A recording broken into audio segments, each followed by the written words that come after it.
Telugu Desam party పెద్దలకు నాయకులకు కార్యకర్తలందరూ కూడా నమస్కారాలు.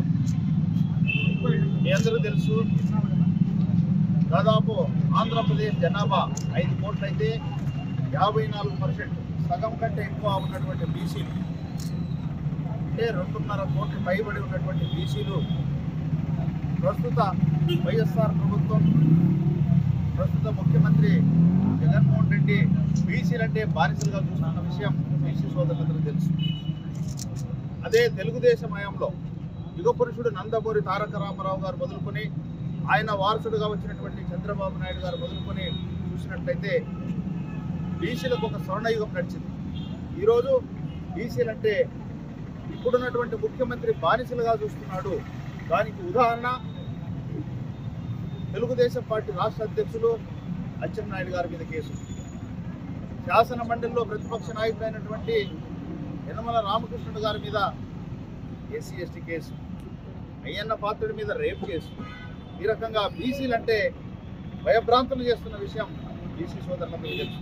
దీనికి కారణం బీసీలంతా తెలుగుదేశం వైపు ఉన్నారని ఒక అక్కసుతో బీసీ నాయకులు భయపడితే బీసీలందరూ భయపెట్టినట్టు ఆయన భావిస్తున్నాడు. ఈ సందర్భంగా ముఖ్యమంత్రికి ఒకటే హెచ్చరిస్తున్నాను, జగన్మోహన్ రెడ్డి ఖబర్దార్, బీసీలు జోలికి వచ్చావో ఈ పతనం తప్పదు. 54% ఉన్నటువంటి బీసీలు ఒక కేకేస్తే ఈ పార్టీ కొట్టుకుపోయే పరిస్థితి. నువ్వు కపట ప్రేమ ప్రదర్శిస్తున్నావు. దానికి ఉదాహరణ 56 కార్పొరేషన్లు పెట్టావు. ఎక్కడ కూడా కార్పొరేషన్ చైర్మన్లకి కుర్చీలో టేబుల్ తప్ప ప్రోటోకాల్ లేదు, నిధులు లేవు, విధులు లేవు.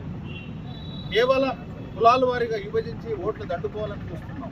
ఇందులో భాగంగా ఈ 5 సంవత్సరాలు నష్టపోయినటువంటి బీసీలకు మళ్ళా పునరుత్తేజం కలిగించడానికి గతంలో యుగపురుషుడు నందమూరి తారక రామారావు మొదలుకొని చంద్రబాబు గారు మొదలుకొని మరి 2024లో బీసీలందరూ కూడా తెలుగుదేశాన్ని బలపరిస్తే స్వర్ణయుగం పునరావృతమవుతుంది అని చెప్పడానికి ఈరోజు నెల్లూరు జిల్లాకు సంబంధించినటువంటి, ఉమ్మడి జిల్లాకు సంబంధించినటువంటి బీసీలని చైతన్యపరచడానికి ఈరోజు 2 చైతన్య రథాలు కూడా ఈరోజు మేము ప్రారంభించాం. ఈ యాత్ర 41 రోజులు జరుగుతుంది. ప్రతి నియోజకవర్గం, ప్రతి మండలం, ప్రతి గ్రామానికి బీసీ సోదరుల గుండెలు తట్టుతుంది. వాళ్ళు ఉన్నటువంటి, వాళ్ళకు జరిగినటువంటి నష్టాన్ని 5 ఏళ్ల కాలంలో ఖచ్చితంగా అంతా తెలుగుదేశం పార్టీ నాయకులు అందరూ కూడా పాల్గొని అవేర్నెస్ తీసుకొస్తాం. ఈ ప్రభుత్వం మీద జరిగినటువంటి అన్యాయాన్ని ప్రశ్నించే స్థాయికి తీసుకొస్తాం. అదేవిధంగా మండల నియోజకవర్గ స్థాయిలో భారీ బహిరంగ సభతో ఈ సభను ముగిస్తాం. ఈ ముఖ్యమంత్రి దిగే వరకు, వైఎస్ఆర్ ప్రభుత్వం పతనమయ్యే వరకు బీసీలందరూ కూడా అవేర్నెస్ తీసుకోవడానికి కార్యక్రమం స్టార్ట్ చేశాం. ఈ రోజే కౌంట్ డౌన్ స్టార్ట్ అయింది.